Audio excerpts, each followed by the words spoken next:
Welcome to the Lending Forward podcast, brought to you by Atlantic Bay Mortgage Group. This is your home for real discussions about the mortgage and housing industry. Our hosts are here bringing you firsthand accounts from people at the heart of the business. And we're chatting with professionals from all corners of the industry as they help cultivate transparency around the future of the industry we love. Together, we are lending forward all we know to you. Thanks for joining us for today's episode. Let's dive in. This episode is sponsored by AmeriHome. AmeriHome, a subsidiary of Western Alliance Bank, one of the country's top-performing banking companies, is the largest bank-owned correspondent investor in the country. AmeriHome offers best-in-class service, consistent and competitive pricing, and a full suite of agency, non-agency, government, and specialty products, both delegated and non-delegated, to support their clients' growth. All right, we're back with another episode of Lending Forward, and today's guest is Dr. Jeremy Porter. He is the Chief Economist and Head of Climate Implications Research at First Street Foundation. I know everybody is having economic forecasts right now. Everybody is talking to chief economists all over the place to figure out what's going to happen this year. But I'm really excited to have Jeremy on to talk to us a little bit about climate change and the risk that is associating with our industry. So, Jeremy, welcome to the podcast. Hey, thanks for having me on. I'm happy to be on and excited to talk about this. Yeah, I'm not going to lie. When I first realized I was interviewing a doctor, I got a little stage fright. I am the opposite of a doctor. But I am very excited to have you on. I'm excited to learn because I think there's a lot happening in the world that is impacting our industry. But before we really dig into that, tell us a little bit about First Street. Yeah, and being a doctor just means you spent way too much time in school. So that would be my answer to that. So I am the chief economist at First Street. I've been at First Street since we started a little over 9 years ago now. So when we started, there were 5 of us sitting around a table, really, really interested in understanding how to communicate to people the implications, whether they be social implications, economic implications, whatever they are, of climate risk, and really focused on understanding how people think about these types of implications and how they could affect them personally. So what we did in the very beginning was just talk to regular people. We wanted to understand, whether you were, whatever your political ideology was, whatever your belief system was, we wanted to know what would make you care about weather disasters. And what we heard was that people said that if it impacts them personally and if it impacts their wallet, they would pay attention. And so what we did was we really started to build tools at First Street that focused on property-specific, high-resolution climate hazard models. We wanted not just to build a big flood zone. We wanted to know, what does your property lot look like when it floods? What happens to, the low parts around your basement when it floods? What happens to the streets out in front of your house when it floods? We wanted to understand at a high resolution, what flooding looked like for specific properties.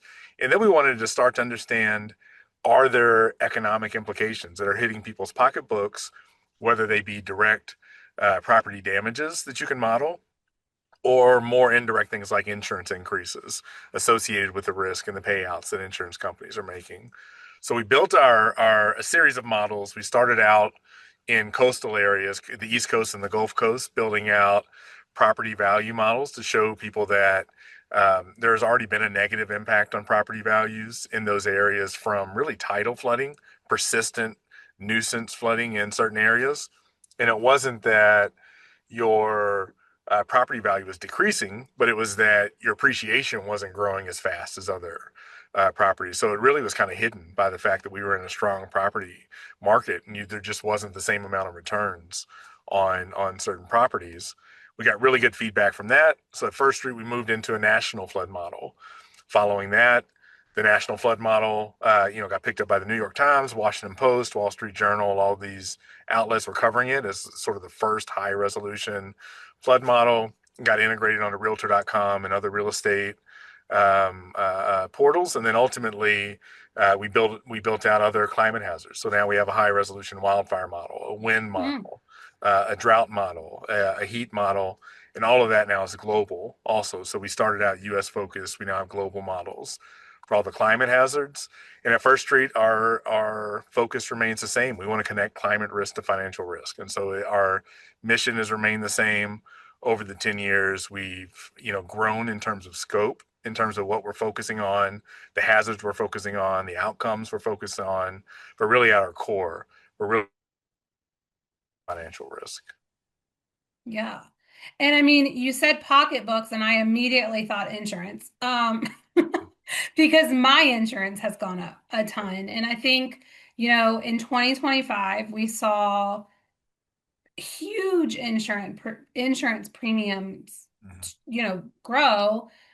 Carriers were pulling out of states. I think we had homeowners that were really struggling to stay covered, or we had buyers that had to pull out of the market because they couldn't afford the home once the insurance got tacked on. So, I mean, from your perspective, how much of that is being driven by climate hazards? Yeah, it's interesting because you mentioned insurance, and insurance is the way we all feel Yeah. climate risk. It's the tangible way that climate is making its way into the real estate market.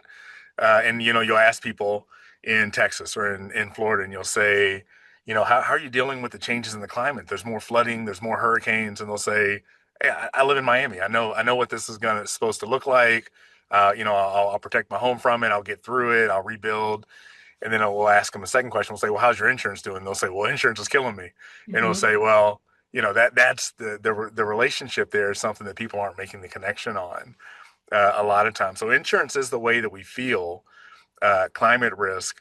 And if you go back and you look at just the increases in insurance from 2000, and you start to tack on things like increases in inflation, increases in construction cost, increases in overhead due to fraud, and other things that are driving up costs for insurance companies, there's still a significant amount of that increase is tied directly to climate risk. We are seeing increases in insurance costs tied to climate risk. And if you go back and look over time, there were a couple papers that were published on this that said once the overhead is set and we have overhead on the insurance policy, future increases that you see on that insurance policy are almost one-to-one tied to increases in disaster payouts.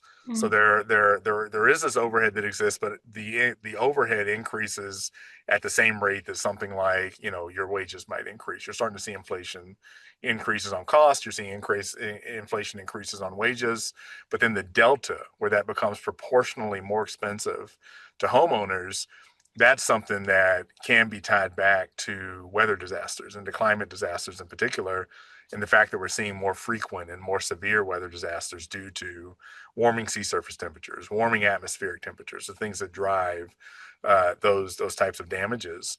And Hmm. the thing that we looked at that was really really telling to us was if you look at the average American mortgage, you look at the proportion of that average American mortgage that's tied to insurance cost. In the beginning of the century, it was about 5 to 6% of your mortgage was your insurance cost.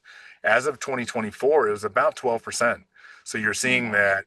that principal's increasing, taxes are increasing, interest is increasing, but proportionally, your insurance is taking up a larger chunk of your average monthly mortgage cost than it was at the beginning of the century. So we're actually feeling that. It's not just something that numerically is growing because inflation's growing. It's something that's proportionally growing faster than the rest of those other drivers of homeowners cost. That's wild. And I mean, I want to stick to this for a second because I want to hear if you have trends, but I think one of the other, I guess, climate hazards that has caught my attention is the fact that they're everywhere now. It's not such an isolated event. I mean, you're used to, I shouldn't say used to, but like Florida floods, the coast floods, the mountains shouldn't flood. Mhm. But it does. And we've seen fires and we've seen, all kinds of things happening. What, what's different now compared to, 5, 10 years ago? In terms of, the frequency or the impact or, just any trends that you guys have seen? Yeah, I mean, if you go back, I think the best data set that we've seen tracking this was NOAA. NOAA created something called the NOAA $1 billion disasters Hmm. tool, and then they would inflation adjust it so you could compare like 1980 to today.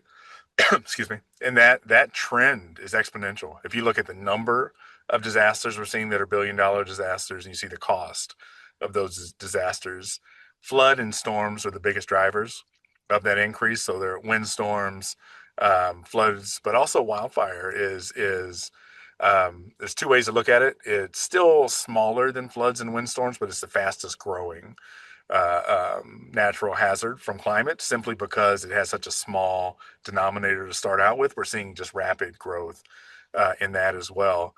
And when you look at those trends since 1980s, again, we're seeing kind of an exponential growth in that, a growth that's not linear, is actually growing faster and faster than it was in the past. But we're seeing places that we developed in, 50 years ago that didn't have the type of risks that they have today. We built in some coastal areas because they were safe maybe 50 to 100 years ago. We built in some areas in California or in Colorado because they were far enough away from where we were seeing wildfires maybe 50 years ago. And with the rapid increase in the frequency and the severity, these places that we thought were safe are becoming less safe in a lot of cases. The flip side of that is that the tools that we had in the past to understand those types of risk weren't maybe sophisticated enough or weren't property specific enough to actually tell us that from a probabilistic standpoint, there's 1 in 100 year risk. So if we're only looking back, you know, 40 or 50 years, a 1 in 100 year storm theoretically, it's not the right way to look at it, but a 1 in 100 year storm theoretically maybe didn't occur 40 or Mm-hmm. 50 years ago.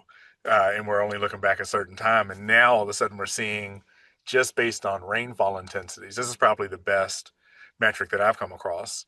Just based on rainfall intensities, what NOAA calls a 1 in 100 year rainfall rate in some places actually occurs about every 8 years now when you correct for climate adjustment. So in the Ohio Valley, around southern Indiana, Louisville, Kentucky area, a 1 in 100 year NOAA rainfall rate occurs about every 8 years. In the East Coast, we're seeing it about once every 35 years or so.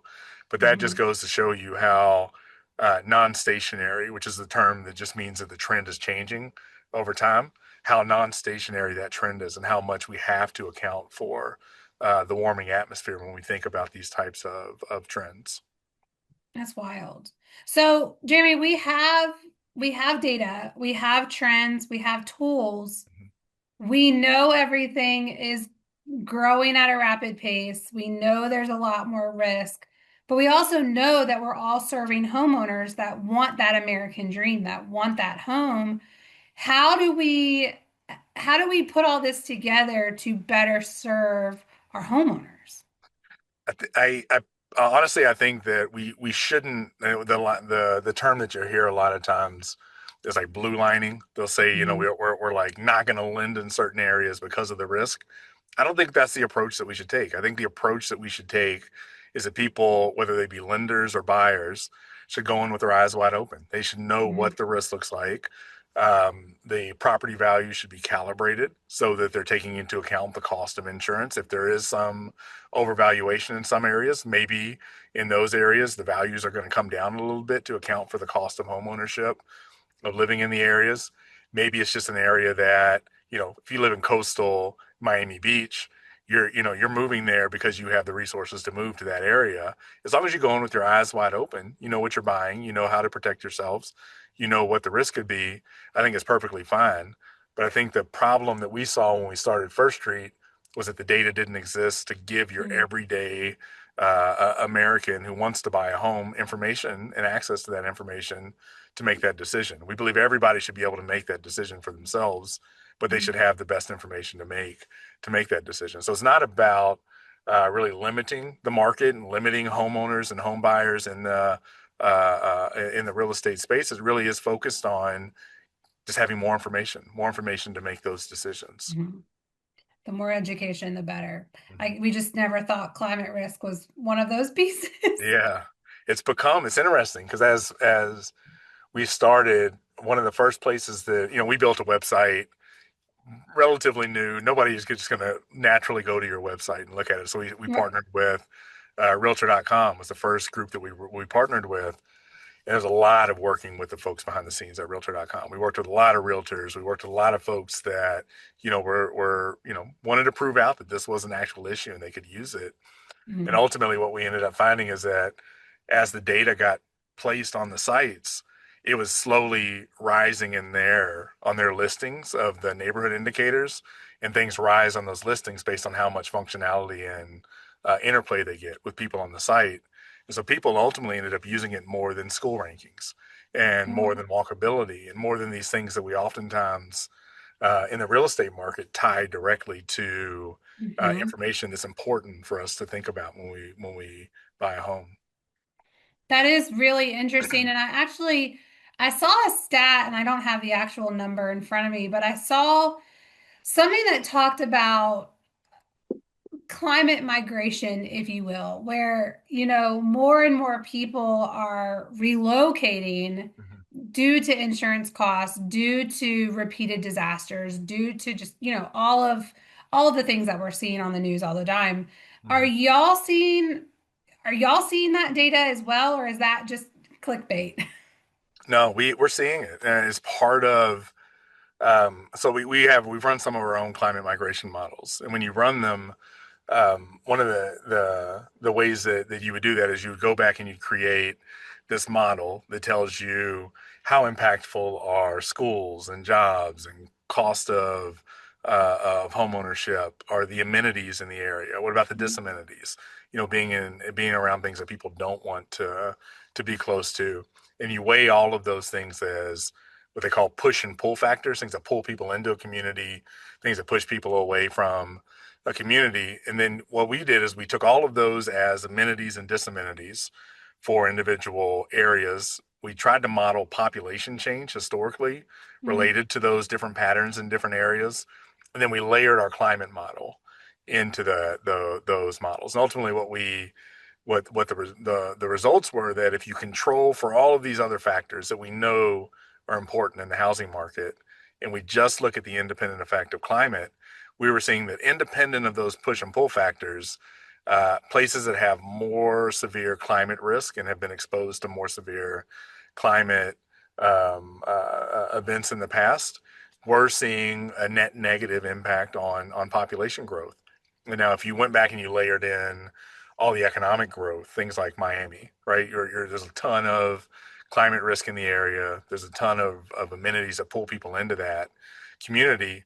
Independent of that, we were seeing a net negative impact from climate, which means it would have grown even faster if it wasn't Mhm. for the hurricanes in the area, the flooding in the area, and having this data publicly available is to some degree helping to drive some of these trends that we're seeing. Redfin did a study where they ran what's called an A/B test. They had half the people were exposed to the climate data, half the people weren't exposed to it. And what they ultimately found were that the people that were exposed to the climate data systematically searched for lower risk properties after being exposed to the climate data. So That people, makes when sense. they receive the information, they're making climate informed decisions, just like they're making school quality informed decisions, Mhm. walkability informed decisions. But the key is that, before 4 or 5 years ago, nobody had this kind of information. So we're just at the very front end of seeing people make climate informed residential decisions.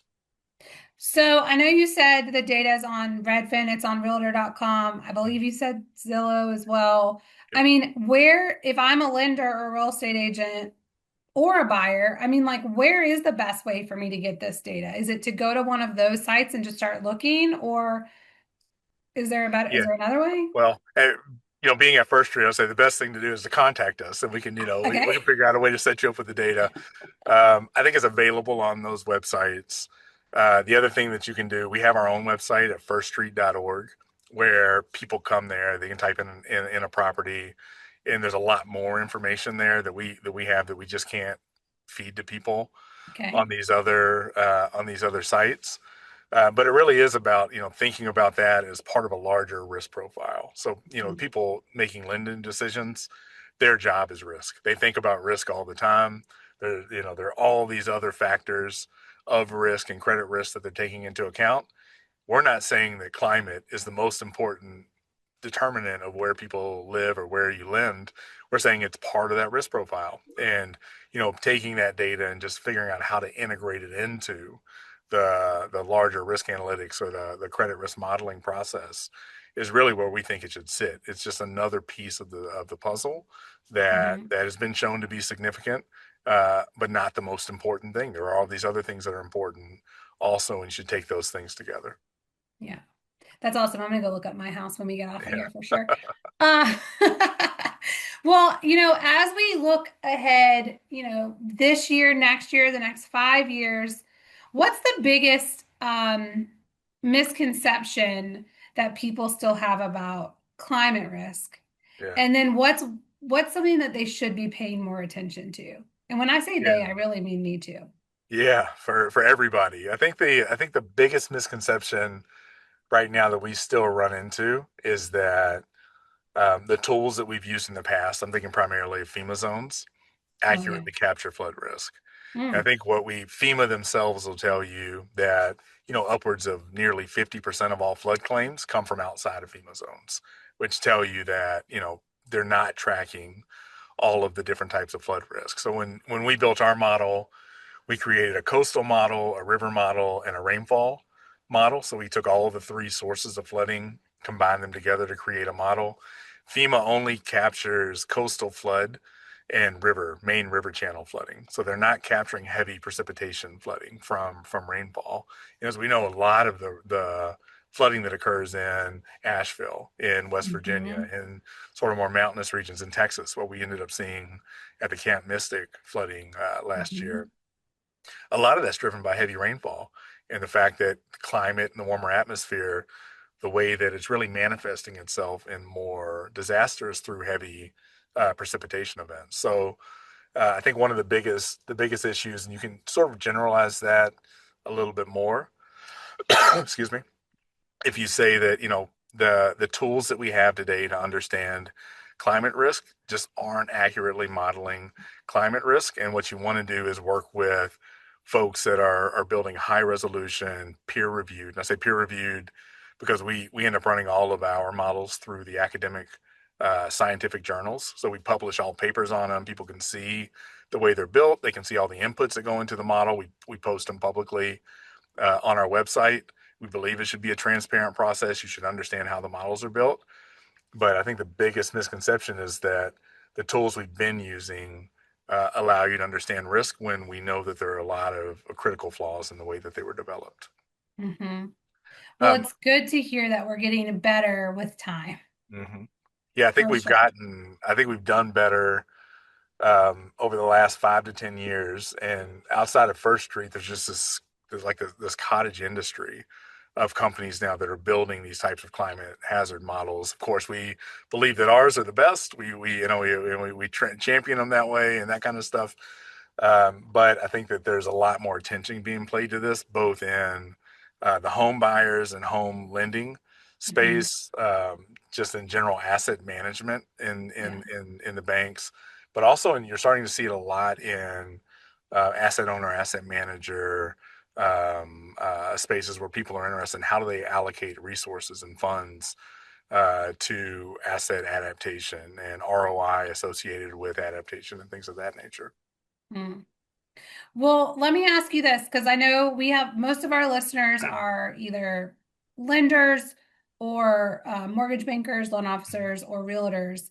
If you were to give them one piece of advice, going into 2026 around climate risk and just the economic outlook for 2026, what piece of advice would you give them? I think the piece of advice I would say would really just be um, to make sure that you have access to data and data that you trust, because as we've seen in the historic trends, this is only going to increase. We're seeing increases in frequency, we're seeing increases in severity, and we're seeing increases in damages to properties. And so as those things are increasing, if we tie those to the future climate projections, I'm an economist and demographer by training. We have climate scientists here at First Street. Our chief science officer came over from NOAA, where he was the chief data Oh, officer. And he tells us over the next 30 years, we're pretty much baked in. There's not much change that's going to happen over the next 30 years. You'll hear a lot of people talking about carbon in the atmosphere and electric vehicles and things of that nature. Even if we made all the changes in the world to stop using oil and gas, we would still, for the next 30 years, have the same trajectory. So I think that anything that happens after that happens post 30 years. So we're pretty locked in. We know what it's going to look like. We know there's going to be more damages. I think the key piece of advice would be have data at your fingertips to integrate into your process to take into account. And again, it's not the most important piece of information, but it should be a piece of information that you integrate into your process. that makes sense. I appreciate you for sharing that. Well, we are coming up on time, and I can't let you leave without asking you our signature question, which is, how are you planning on lending it forward in 2026? Yeah, and I've been thinking about this question. And I think that the key way it's sort of built into my position here at First Street.